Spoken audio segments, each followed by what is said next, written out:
So used to Jim directing traffic for us. Yeah, we know that he had his, Jim's got his plate full tonight. Yeah, I imagine so.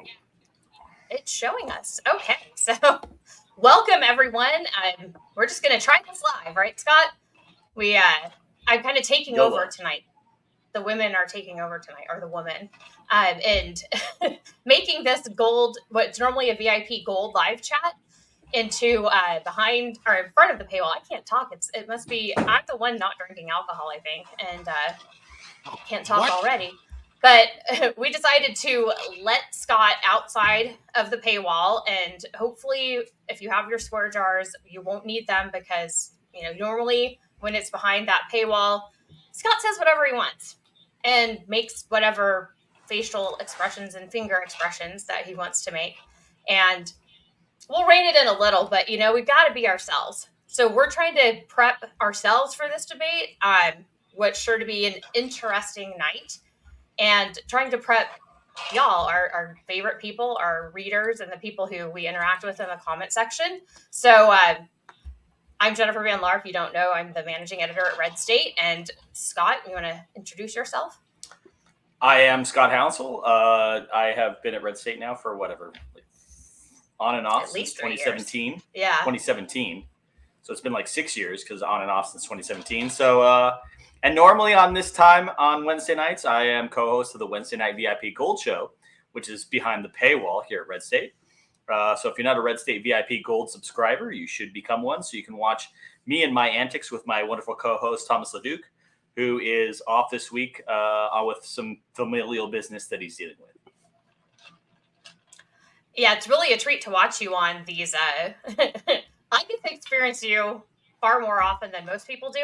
For people who don't know, we're pretty open about it. Scott and I were business partners starting in 2015, and he's kind of like adopted uncle to my kids. So we've seen each other quite often, and I've been privileged to hear quite a few of his righteously indignant rants, and he's kind of a legend for that. So maybe we'll hear some of that tonight, but we decided we needed also a Florida man with us. So Brad, go ahead and introduce yourself.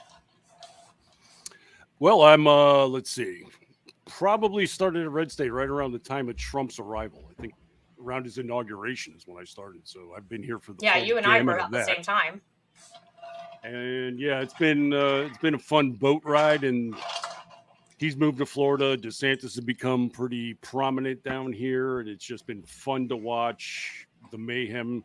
And since I'm kind of the resident media antagonist here at Town Hall Media, I basically revel in the way the media can't cover DeSantis with any level of unbiased professionalism. They just lose their mind with the guy. And it's absolutely hilarious to watch them trip over themselves on a regular basis. So tonight's probably going to be a bit of an awakening for a lot of people when he doesn't act the way that they've been told he acts. So see that happen. That's a good jumping off point, because when I got up this morning, one of the first things I saw was this item from Politico that said that some of the Trump surrogates had been spotted at dinner with some CNN types and other lefty media people. And, then these hits started coming out on him. So I'd like to hear your perspective on that whole saga. Well, it's just been revealing to both watch him move to their side and also watch them come over to his side. Because let's recall, what was it, 2-3 years ago, he was persona non grata. Anything Trump said was an absolute danger to society, and he had to be silenced and censored. And then I'm watching in the last 6 to 8 months, all of a sudden they're quoting him, they're posting his Truth Social account offerings, and all of a sudden Donald Trump is an acceptable entity once again from the very people that supposedly can't stand him. So watching the two of these sides come together has been rather funny to watch, because you mentioned Politico. It was about a month or two ago. They did a hit on Casey DeSantis, and they're quoting Trump people. They're quoting Roger Stone. These are all the people that the press told us to stop listening to. Wait, did they quote Laura Loomer? Probably not by name, but I'm sure she's feeding them in kind of like a Media Matters fashion, where she'll come up with some dirt and slide that into their email inboxes, and all of a sudden crap that she has supposedly uncovered is getting widespread attention that way. But Fruit of the Loomer? It's been remarkable, though. The Trump camp has been, I mean, let's face it, they've never been really too centered, but for the last 2 to 3 months, as soon as DeSantis pretty much announced, they just turned bat crap crazy. And he's pretty much discrediting himself as far as a political leader that he claims to be. So him bowing out of this debate is not a shock, but at the same time, I don't think from a PR perspective, it's going to help him in the long run. What about you, Scott? I know you have things to say. It's to me, it's really interesting that, that Trump, who would not have missed a debate if his life depended on it in 2015, 2016, running up in the primary, suddenly he's skipping out tonight. And then of course his media surrogates are out running around, making all sorts of wild accusations and all sorts of stuff. Even us here at RedState have been targets of those over the last several weeks. And it just, to me, it gets to the point where, if this debate tonight doesn't center around Trump, I'll be surprised. I think that everyone will be kind of either taking shots or defending him in some way, shape, or form. And so it'll be very interesting to see kind of how this plays out. And I mean, there's probably going to be questions that are centering around Trump. There's probably going to be, he is going to be the elephant not in the room tonight. And so so many visuals. Yeah. Well, I mean, it's, you take it or leave it. He's going to be the elephant not in the room tonight. And I think, like I said, what will likely be the case is that there'll be the debate that you'll see on TV and live and everything else. And there'll be the debate occurring on social media by Trump and his surrogates, attacking the responses from the various people, on their debate in a form of cowardice, in my opinion. So, what do you think do you think he's going to be defending Trump and kind of be like a surrogate, or do you think he'll be more talking about his own stuff? I think that probably there'll be a question regarding who will and will not pardon Trump if they were elected. And so I think Vivek, who's been a very, very staunch proponent of pardoning Trump, the point that I always have to say is that Trump has to be convicted in order to pardon him. At least in my opinion, it should be that case. Mm-hmm. And the second is that Trump needs to be guilty of something to pardon him. I don't think I wrote a piece here at RedState a week and a half, 2 weeks ago that I said the problem is that if Trump is guilty of the crimes that the left wants and the DOJ wants us to convince us that he's guilty of, Hillary Clinton is guilty as just as much or just as worse. So or more, or Joe Biden or any of the rest of it. So did we ever hear if Larry Elder made it onto the stage? I mean, everyone who reads RedState knows that we haven't been the biggest fan of Larry Elder as far as his candidacy for governor in California. But I mean, I think he's a good conservative. I don't have any problems with him other than, getting Newsom reelected. But I thought it was BS that Rana was saying that a Rasmussen poll doesn't count because it's somehow affiliated with Donald Trump, when the rule was that it couldn't be, at least the way I read their guideline, you couldn't, Scott, if you're running for president, you couldn't go out and have a pollster that like one of your buddies, go do a poll and use that poll to qualify. And it also goes to what Bonchi wrote earlier yesterday saying, these are not, they need to list out which polls they're going to accept, because this leaving ambiguity business is just going to lead to problems. And sure enough, that's what it did. So right. And it's not like Rasmussen, they say Rasmussen is suddenly now an affiliated poll with Trump. Right. But it's do you know anything about that? No, it's not. It's, I don't understand how this is the same thing that the bullshit that, the BS, the BS that the the left polls in the DNC stuff, the stuff they pulled on Bernie and everything else. This idea that someone just doesn't qualify because the nature of you say it doesn't, or that they don't, is kind of garbage. I mean, it's if you're gonna have rules, if we on the conservative side of the aisle are going to be rule of law, what are those laws that we are being ruled by? And if so, are those laws being equally and unbiasedly enforced on everyone? You can't just say Larry Elder doesn't get to participate because we don't like Rasmussen polls all of a sudden. It's kind of a bullshit BS argument. Excuse me. Trying to clean it up. I'm used to the VIP side. Scott's just in Wednesday mode now. Anyone's going to melt if a few BSs get through, or even a couple F-bombs. Like, we don't need to try for it, but I don't think that's going to be the end of the world. So, what's your take on these requirements, Brad? Well, I'm just kind of curious when Rasmussen became a quote Trump poll. Right. They've I never been heard around of for generations. They're a pretty well established polling group. It's not as if it's funded by a Trump PAC. And a damn good one too, Brad. It's like when I've done all the polling stuff and then the rest of it, Rasmussen has been relatively, good at their methodology and the way that they're sampling. They seem to be pretty good at what they do. So I don't understand where this comes from. That because the guy who owns the joint may be friends with Trump. Like, I guess that's the extent of the connection. Well, the other irony to this is that Trump's people wanted to get as many people on the debate stage tonight as possible because they just figured that would be more mayhem and confusion. So for them to then say, they're mad that Trump's people weren't allowed in, but now they're preventing somebody from coming in because of Trump. And it's just a lot of the messaging behind the scenes isn't really linking up correctly. So I have no idea what protocol they're looking at to disqualify an established polling center like Rasmussen. It just, something doesn't make sense. Yeah, it can't be to protect Trump because Ronna very much would want to protect Trump because that's the only reason she still has her job. It's odd. I did actually click over to Midas Touch, that noted journalism site of the utmost integrity. And they said that somehow that the Trump people think that Larry Elder will be there just pumping up Trump and defending him. And so the RNC wanted to keep him from doing that, which I think is total BS. That's like a fever dream. I am impressed, though, that he didn't say anything like that it was racism.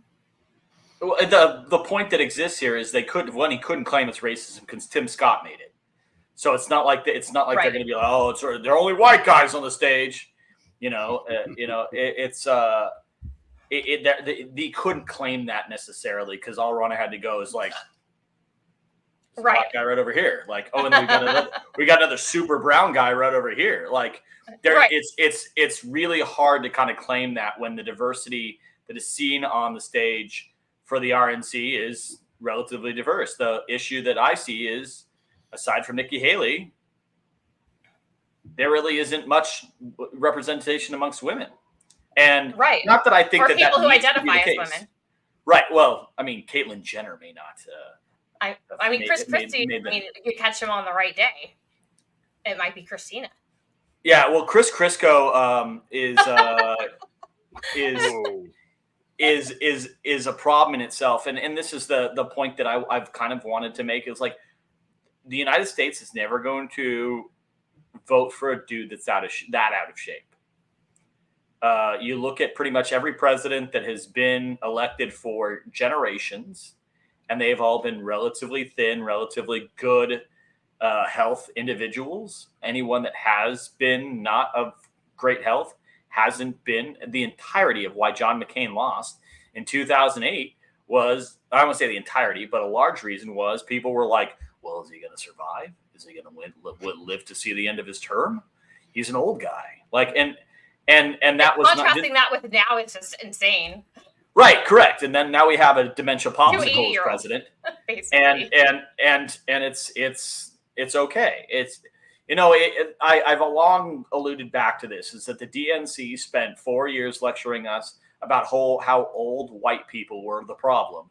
And then they went out and found the oldest, whitest guy they could find to run him for president.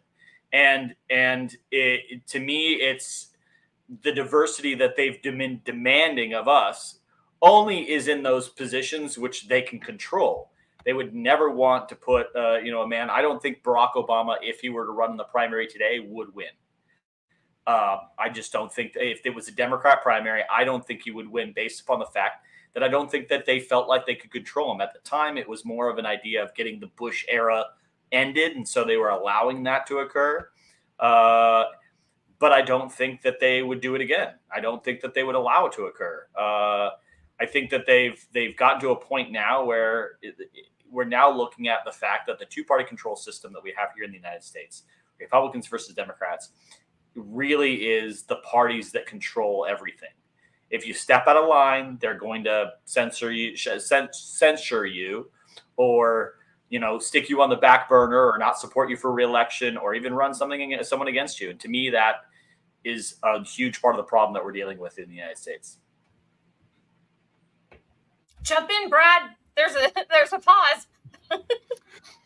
No, just the apparatchiks of the Democrat Party have really exposed themselves, because their talking points and their actions are always divorced when it comes to reality. So, they'll give lip service and they'll install somebody like Kamala and just say, see, we're diverse.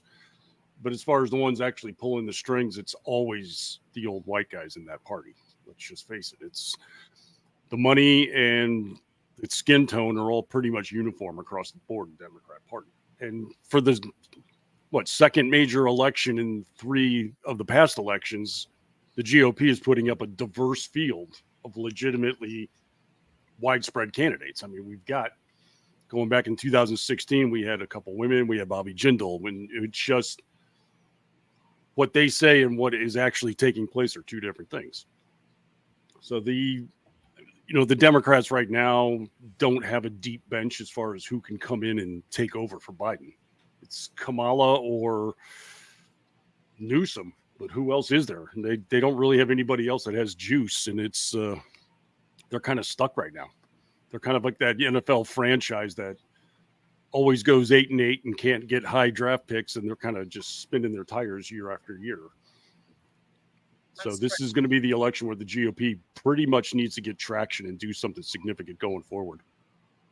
So speaking of that, I think outreach is obviously a big part of that, and trying to go meet voters where they are. And so some of the most surprising news that I've recently heard on that front, a friend that's doing some outreach and canvassing to various voters. I won't say what state or anything else, but they said that they ran into, across the country from New Jersey, a legit devoted Chris Christie fan. Just everything. They were just completely in for Chris Christie. No one else was going to even get their attention during the primary. I'm thinking, why? I mean, what does Chris Christie offer unless you were like, your cousin was employed by him at the state of New Jersey, that somebody else doesn't offer and offer better? I was just truly kind of fascinated and wanted to talk to this person. Well, I saw one of the pundits a couple days ago said that it looked like Chris Christie was going to be the one to win this debate, which cracked me up. And I saw yesterday, I think it was, somebody put up a poll of GOP voters and the candidates, and it wasn't who they're voting for or anything else. Did they think that the debate was going to be a weigh-in? I thought they maybe were guessing it was going to be held at a Ruby Tuesday salad bar or something. I don't know. But the results showed. Do they serve Zima at the Ruby Tuesday by Rat's house? Ooh, I'll have to check into that. But what cracked me up about this poll was, of the 8 that are on the debate stage tonight, Chris Christie had the lowest approval and the highest disapproval of any of the names. So I think he's already got an uphill battle, and that's not going to be in his favor either. Yeah. So who did anyone qualify? You're surprised? I'm totally shocked that Mike Pence qualified, because I would think that Larry Elder is far more qualified to be on that stage than Mike Pence at this point. Got me. I don't know what their criteria was because they had Suarez from Miami who said, "Yeah, I'm all in. I got everything I need. I got the numbers," and they said, "Nope, you can't come." Yeah, did they give him a legit reason why? I mean, because we know what Larry Elder said. If yeah. I had to guess, it might have something to do with fundraising because I know he was doing something where if you donated $1 to his campaign, you could get a $20 gift card for something like Amazon or something like that in return. Right. So he was trying to do that just to get the numbers on the ledger to qualify. So they had to have 40,000 unique donors, but there had to be 200 unique donors per state or territory in 20 plus states and or territories. And they had to have 1% in 3 national polls or 1% in 2 national polls and 1% in 1 early state poll from 2 separate carve-out states. Then they have the qualifications for whatever the polls, like not overly weight responses of any individual cohort, but like what's overly weight. Like that, to me, that's what was the problem was that some of these criteria on what's a legit poll are subjective. So how is a candidate supposed to know if they're meeting it or not until it's too late to rectify whatever? And furthermore, if Rada can just tell Larry Elder, yes, this Rasmussen thing is affiliated with Trump, but provide no evidence, why do they have to provide evidence of anything to the RNC? Well, that's the thing, is the lack of transparency behind these decisions is kind of the big question mark here. It's like, it's fine if they didn't make it, but tell us where they missed maybe. And right. Let's go forward from there if possible. But now they're saying like Suarez should be out of the race entirely because he's not at the debate tonight. But why isn't he at the debate? We don't know. That's kind of the question here. Yeah, I also remember specifically like when in September of 2015, Jen will remember us watching the debate together, and Trump was at like 1 or 2%, and he comes out and is like, Rand Paul is ugly, and everyone's like, oh shit, it's on, like, and then he was like and he gets done with the interview and immediately hops over to some interview and he's like, Megyn Kelly was bleeding out of her wherever. And I was like, dude, this dude is done. 2%. He is at 2%. Dude is done. And the next morning, he was polling at 9%. And I was like, what is happening? And so I understand this idea that like we should have certain minimum requirements for people to be involved in certain events and stuff, especially when we're talking about primary debates. But at the same time, it's kind of frustrating that we're having these requirements when like Trump in 2016 was barely meeting them at the beginning as himself. Right. Now 2016 for the first debate, did they have to meet a minimum? I don't remember that. Yeah, they did. But okay. I mean, it was also like, there was like 19 candidates. I don't know if you remember. Right. They had to do Wasn't it 2 over 2 things? They had to do like 2 debates over 2 different nights. Yeah. The A Tier 1 and Tier 2. Yeah. Man, I'm so glad we weren't doing this then. Well, it's. Could you imagine doing this 2 nights in a row? Like, no, that's what I'm saying. There's 72 candidates out on the debate stage tonight, and each person gets 3.5 seconds of an answer. And it's total cluster F. And so, like, I get it. I do understand why we have to have minimum requirements, but like, we should be more inclusive to the idea that someone winning the state, like a state like Florida. Now, of course, Suarez is going to have a hard time beating DeSantis in his own state. So or Trump even. Right. But I mean, we talked about this the other night. Like DeSantis beat Trump for all intents and purposes by 17 points in Florida in 2016. Or 2020. Wow. Trump won by 3 points. DeSantis won by 20. Now, granted, they were in 2 different races, and they were, and the rest of it. But my point has long been this: I know now, and I talked about this on last week's Wednesday night VIP Gold Show. If you're not a VIP subscriber, you should be now. That DeSantis is doing what he needs to win now. Trump never has done what he's needed to win. He's used earned media as his only way of getting votes out. What was the GOTV effort that the RNC put out in 2020? No, they didn't have to. How did Trump put one out? What did the Trump team Trump do for GOTV? What did it look like? It looked like saying ridiculous things on CNN and having them carry it all. Right. We went from chanting "build that wall" and lock her up and all the rest of it. And as soon as he gets elected, he's like, "Hey, yeah, that's how we got elected." But we're doing other things. And again, I will say this again: Trump as president doesn't bother me. I didn't have a really bad problem with Trump as president. Taxes seem to be going through. The economy seemed to be going pretty well. Everything seemed to be running relatively well under Trump. Better than I felt. We weren't jailing political opponents. Right. But the long and the short of it is that now we're getting to the point where we're looking like we talk about the consumer economy. I think that the economy will be, we're not talking about Trump tonight, we're talking about the economy, because everyone is talking about how much groceries are up 38% year over year from last year at the grocery store. Yeah. Certain types of groceries, milk and cheese and meat, is up 70% in some places in the country. So how this isn't the top story every week. And then the Biden administration, which is completely tone deaf on this matter, is coming out and be like, yeah, well, but the inflationary rate is only 8.2% or whatever the situation is.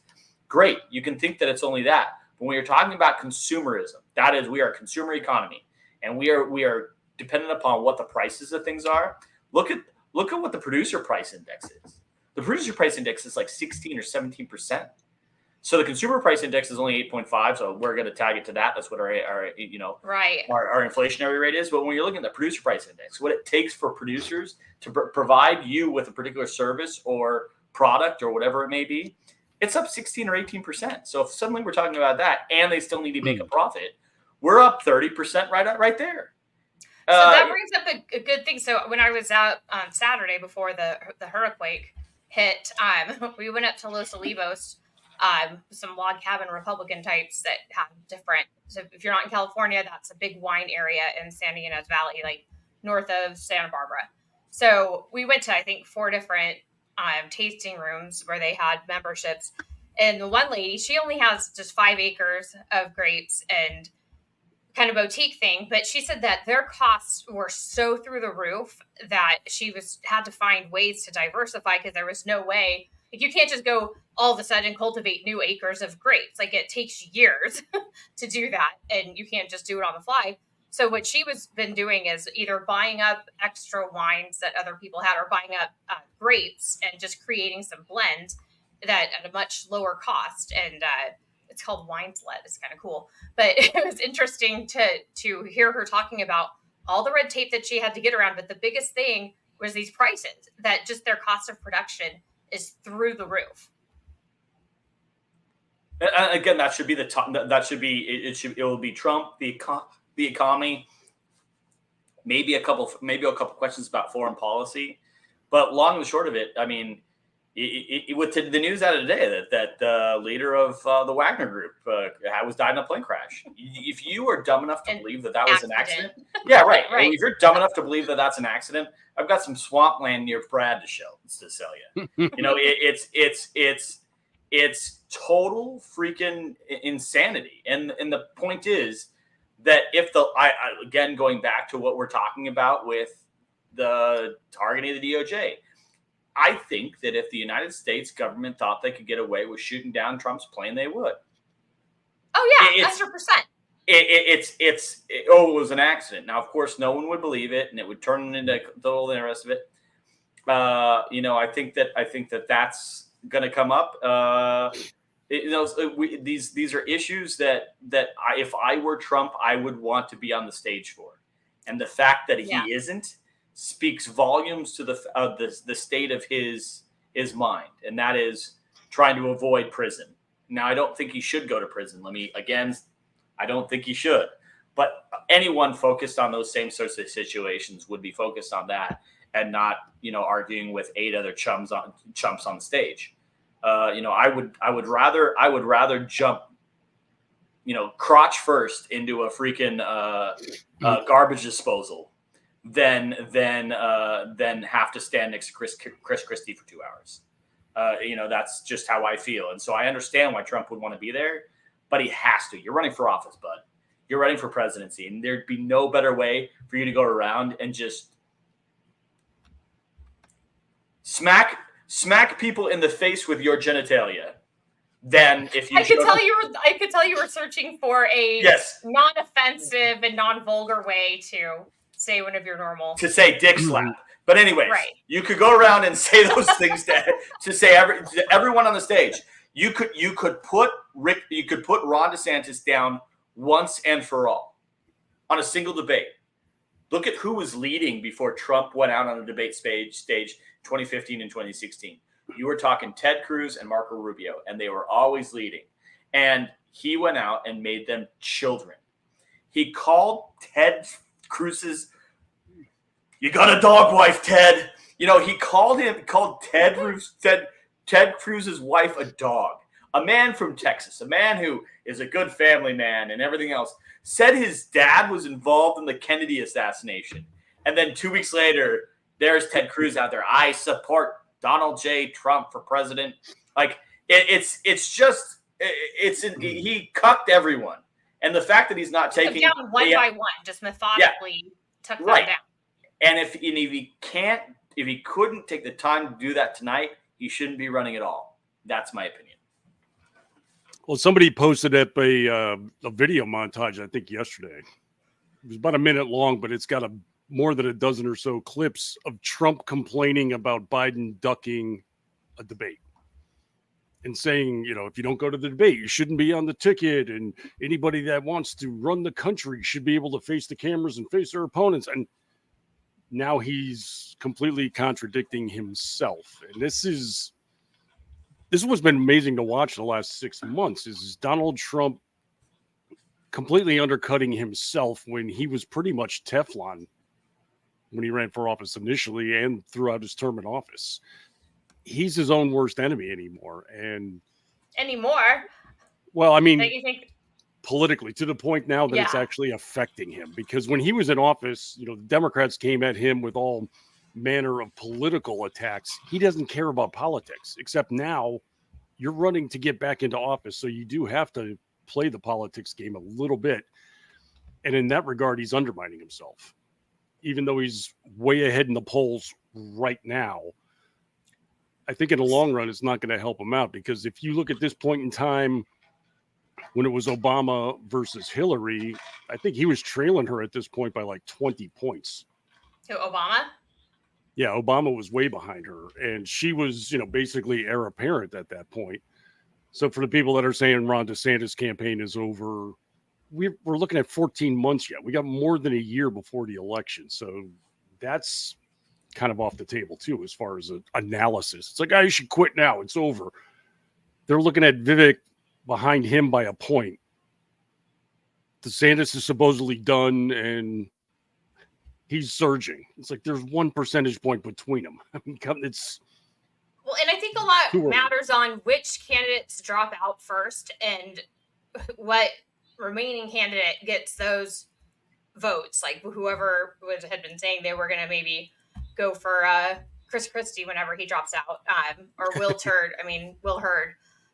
But I don't think he's going to drop out, because he's definitely, that's his CIA op now. It's like, is going and doing that crap. Did you guys see what he did in Iowa at the Iowa GOP dinner, where he got up and basically just slammed Trump and said that Trump isn't running for president, he's running from prison? Like, says it to a room full of Trump supporters. Like, they almost threw their shoes at him. But wait, what was I going to say? I can't remember. But I mean, well, okay, I remembered. I think that a lot of voters, and I don't remember what the number of undecideds basically is within the polling, if there's an average somewhere, but I would be interested to see Trump and DeSantis going head to head. And a lot of people, I discuss my frustration with Trump sometimes, but I also think there's a lot of stupid things that the DeSantis campaign has done around, especially around gay rights. That some of their stuff there really bothers me because it's basically homophobic to me. So I've truly not decided on a candidate, and all my friends who know me know I have a very hard time making up my mind, and I'm a commitment phobe. So I don't make up my mind on primaries till sometimes as I'm walking up to the voting booth. I want to see Trump and DeSantis going at it. I want to see if Trump makes DeSantis a child like he did with everyone else. I want to see if DeSantis can handle Trump the way that he handles reporters. And I think that it's not fair for Trump to not show the voters this. But with him not there, I think that the remaining ones need to show how they can best attack Biden. Like if they were the nominee, what's going to be their plan of attack, like their issues? How are they going to show the country that there's a better way? Well, that's going to be a difficult thing for Trump because he's not interested in policy right now. The only thing he's doing is attacking DeSantis. You used the wrong words there, Brad. You said right now. When has Trump ever been interested in policy? Well, especially debates. It's never been about policy. It's been about who can make the biggest insults or who can wrong. He's wrong. She's a liar. She's fat. He's ugly. Ted Cruz has a dog-faced wife. So I disagree with you on. I just want to stop you right there because it's never been about policy. It's been about who could be the biggest asshole on the stage. A-hole, excuse me. It's so frustrating to me that we want to see a debate. And then we know that if Trump's involved, it's not going to be a debate. It's going to be a shouting match. It's going to be, But that's what DeSantis does. He stays on topic. DeSantis talks policy. He talks record. He talks what he's done. And it's got a chance of diffusing Donald Trump because when he sits there and throws at him, oh, you eat pudding with your fingers. He's like, yeah, but do you want to talk about taxation? Do you want to talk about real issues? And I think that's where it'll be really interesting to see that dichotomy between the two come out, where Trump wants to be the insulter and DeSantis doesn't play that game. And that's where I think if we can whittle the field down and get down to that, of course, Trump will start to then run on his presidential record. And the few times he has talked policy, he's kind of stepped on a rake because he said to DeSantis about the pandemic, how you shut the state down. And the DeSantis team just comes back and says, well, here's the order from the White House where you told us to do it. And There were times where DeSantis actually turned down their requests. And it's like, no, we're not shutting the schools. We're not mandating masks like you want, Donald Trump. And that's going to start to come out. And I think that might start opening eyes if DeSantis can last that long. DeSantis' biggest thing that he always has as the ace in the hole is his ability to say, you never fired Fauci. Like, if you wanted this to change, if you wanted it to be something, you could have gone in and gotten a doctor that you felt was the correct person for the job, that would have forwarded your interests, would have had the best interests of the United States at heart, and put him in there and fired Fauci and fired Francis Collins and started from scratch and gotten people in there to run the pandemic the way you wanted to. He didn't. So Donald Trump has disqualified himself from being able to talk about the lockdowns. And I think any pending lockdowns that we may be looking at coming in the near future, which God forbid they're coming, but you see this potential that they're coming, that he's disqualified himself as talking about those as well, because the whole point is, 2020 hindsight, you have it now, but why weren't you this way when we were saying it 2 or 3 years ago? You weren't that guy. You were the guy that was standing next to Fauci on stage. Right. I mean, because for president, you don't really get the luxury of hindsight. We're electing you because you're going to have the judgment and everything necessary to make those decisions in the right moment. And as soon as you find out that maybe the course needs to be changed, then you do it. You can't just sit around like he did for a couple of years. He only did it for a year that he left those people in charge of COVID policy. But by August, I think, of 2020, he should have said, nope, we're done with this crap. Everyone go to school. Like, no more none of it. Like DeSantis did in September 2020. Right. That's the point, is that we were electing a president, not a pundit.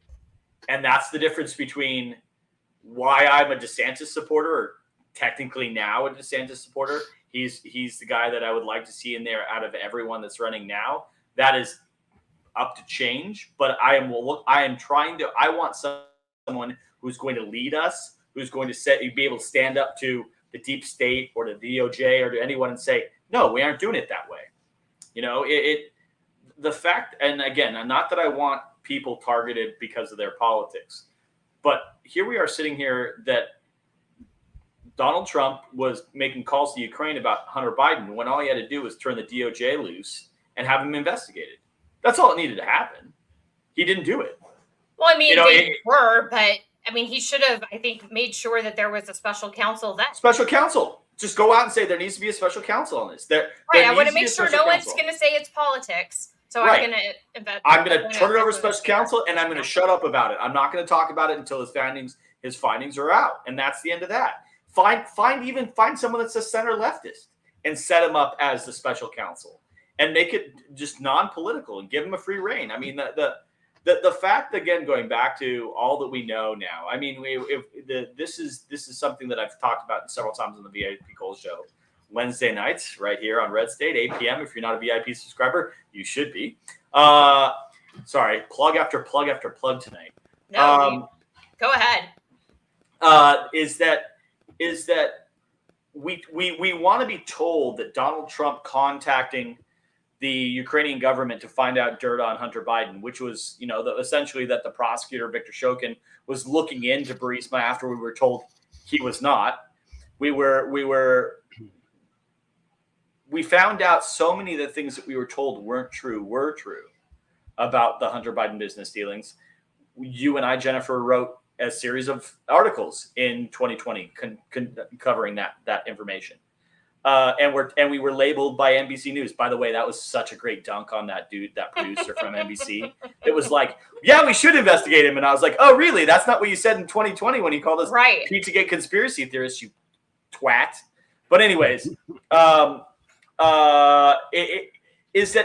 if what Donald Trump did was election interference, how are Brennan and Comey and Clapper and everyone else who came out and said that the Hunter Biden laptop story is Russian disinformation, when they knew that not to be the case? They knew that it was false. They knew that it wasn't true when they said that.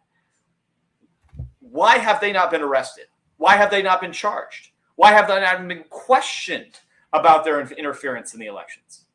If what Donald Trump is doing is a crime, then we need to have an equal enforcement of the law across the board. And if I'm going to be electing a president, I want someone like Ron DeSantis in there who's going to say, we need to start looking into these issues. If we go in and we find out that Garland knew all about this and was doing nothing about it, he should not only be anything that he had done been removed from office, his policy decisions overturned, everything he's done ripped from office, roots and all, like he never existed as AG. Right. We should put him in prison. There are crimes about abusing power and policy. If you're going to go out and target Donald Trump with your political power, and you go out and you charge him with a bunch of crimes that you know you're not going to get a conviction on, they're now out there floating all the booking photos of all the Trumpers from the Fulton County stuff. That should be a crime. All you're doing is just publicly embarrassing them, and yet you want a gag order, or whether or not people can come out and say this is total bullshit. Right. To me, there's no level ground, and I want someone like, I don't think if Donald Trump gets reelected, and though it wouldn't be the worst thing, it is not my preference in this particular case. He's going to weaponize the DOJ and destroy them all. Everyone's going to end up in prison. We'll be no more demand. Oh yes, now. Oh yeah. Because I'm not convinced. He's going to go out and find the biggest, hairiest set of balls he can find and make them AG and just say, go for it. Go nuts. Oh, so you're going to be AG. Oh, no. I'm already committed to be AG for Spike. That's right. That's right. Yeah. Spike has already asked me to be his AG. Nice. Well, the only real problem I see with that is if it is Trump again in office, that the polarization is going to take place again, because so much of what we saw play out, it wasn't Democrat and Republican. It was individuals hating Donald Trump. I mean, look at Peter Strzok and all the people like him. They were just outright committed to defeat the man. It had nothing to do really with policy. So if Ron DeSantis gets in there and he has that desire to close up some agencies and start inserting his people, he's not going to meet that same level of automatic resistance, I think. So he can kind of pick and choose, insert his own people, not on the sly, but it'll be a lot quieter. It's not going to be, I'm going to go after these sons of bitches. It's going to be like, no, we're going to put the right people in place and then have them turn and go after the names that need to go after. The press and the left are still going to go after whichever Republican is going to be the next incarnation of Satan, according to them.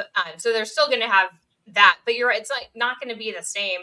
And something I was talking to Andrew Malcolm this morning, one of our awesome contributors at RedState. When he records his Malcolm on the Right, I actually go on video chat with him and just record the audio. So like it's like Tuesdays with Maury, I get Wednesdays with Andrew.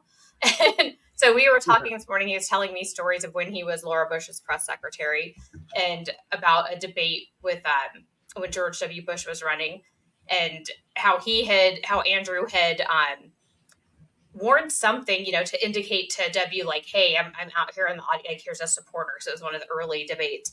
And that night, W found him and was like, I saw you supporting me out there in the audience. Thank you. I wanted to make sure you knew that.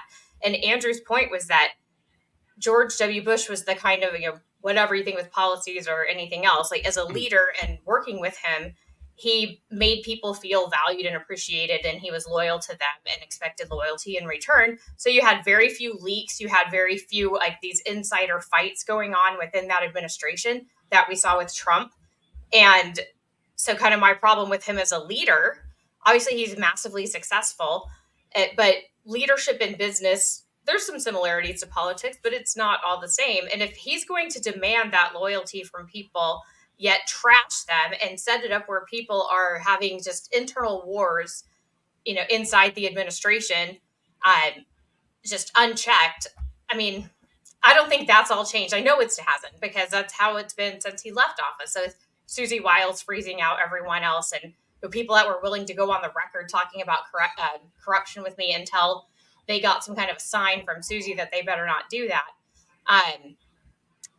So that's what gives me a lot of pause about Trump having another term, is that he's older now. He's more tired. He's concentrating on right now keeping out of jail. If he gets back in, he probably would be preoccupied with vendettas and not the American people.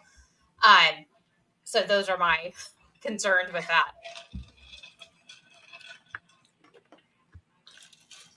But anyway, so from the chat, Burgum is in. He tweeted a picture of himself limping into the debate on crutches. I think Chris Christie's just jealous that he gets to sit the whole debate. Chris Christie bought his beach chair. But the one who's like leaning all the way back in. Right. All fun and joking aside, there's guys that I just don't understand. It's Vivek, I think, has a bit of a different campaign. Ron DeSantis obviously has a chance, but like, what is exactly Pence doing on that stage tonight? Like, I get it. Okay, you're vice president. Cool. Yes. You have probably some of the most conservative chops of anyone on stage. I get it. There's no way in hell people are going to elect you president of the United States. Not just the fact that you won't win the Republican primary, because most Republicans think that you're, you've got the depth of a Dixie cup. But but aside from that, and not to mention the whole weird thing about calling your wife mother. But come on, that's what you do, Scott. Oh yes, exactly. I call that's. Where does he do? What's his path to victory? What does that look like? How are you going to convince all the Republicans and more than half of the independents to come vote for you? What's that going to look like? Because I got news for you. You are irrevocably tied to Trump. There's nothing you're going to be able to do. I think DeSantis is doing a good job of divorcing himself of Trump, and Trump's doing a great job of helping him. So, there's enough people on stage that can divorce themselves. Nikki Haley clearly can divorce herself of Trump. But I don't think that Pence is going to be able to. It was too little, too late. And now all of a sudden he's out there trying to play this media circuit like, well, I took down notes on January 6th just because, like, I always take down notes. And I have exactly what Donald Trump said to me that day, and blah, blah. Shut up, dude. Like, no one believes it. I get it. And again, don't get me wrong. I get Donald Trump's a raging jackass. It probably was horrible being his vice president. I bet you wouldn't want to do that again. No problem. I accept that. Don't run for president. You have no business being there. Chris Christie, no one likes you. The vast all you'd have to do is just play on repeat that you hugging Obama. Nope, don't want it. I think that a lot of people probably couldn't even tell the difference between Chris Christie and Mike Pompeo anyway. Ooh. I mean, well, Mike Pompeo at least has some personality about limped it. up. Yeah, a little bit more. Okay, so we've got to wrap this up because we need to give people time to, go to the restroom and get their beverage before the debate. So, Brad, any last predictions, thoughts, anything? As far as predictions, not really. I mean, it's these debates. It's only 8 people for a change, so at least there's going to be some people getting their word out. I'm just going to be maybe watching Ramaswamy to see if he stays on message, because I think he's a really damaged sort when it comes to his past. There's so much behind him that contradicts his messaging today that's something he needs to overcome. So he really needs to get some traction tonight with voters. You do remember Donald Trump was president of the United States, right? I do. I'm just saying that people's history doesn't really the fact that they went out and were somehow able to convince us that Donald Trump was a conservative after he spent a lifetime of being a registered Democrat and supporting Democrat candidates and being friends with the Clintons and giving to Democrat causes and running for president as another party and the rest of it. I don't think that he's going to be able to divorce himself of his past necessarily, but it doesn't also necessarily mean that people are going to hold him to it, especially if he goes out and starts playing enough of a message that resounds with enough voters. Didn't mean to interrupt. The difference there, though, is Ramaswamy is not Donald Trump. And that's Donald Trump is kind of the ultimate disqualifier. I don't think everybody can pull off what Trump did. And for Vivek to come out of nowhere, try to convince people of his conservative bona fides, and then when they start finding out what his past positions were and how he was hooked up with Soros and how, he said he picked himself up by the bootstraps when in fact he was worth millions when he went to school and stuff like that's going to start to percolate up, and he doesn't have the Trump charisma to get over that. Trump was a known entity. People knew him. Nobody knows Vivek. So whatever he says now is first impression. When the past comes up, that's going to be only the second impression. I think that might cancel things out. For sure. Awesome. Okay, we got to wrap though because I've got to get over to our live blog. So if you've watched this with us, thank you. There's a link in this story on RedState, and I'll pop it in the YouTube chat as well for our live blog. It won't be audio or won't be video. It'll just be or audio. It'll just be us typing our hot takes, and you can join along with us. So we will see you over there. And if you would like to be VIP Gold member, go to the VIP tab on RedState. And if you use code SAVE America, you get 50% off. So we will all see you over at the live blog. Thank you.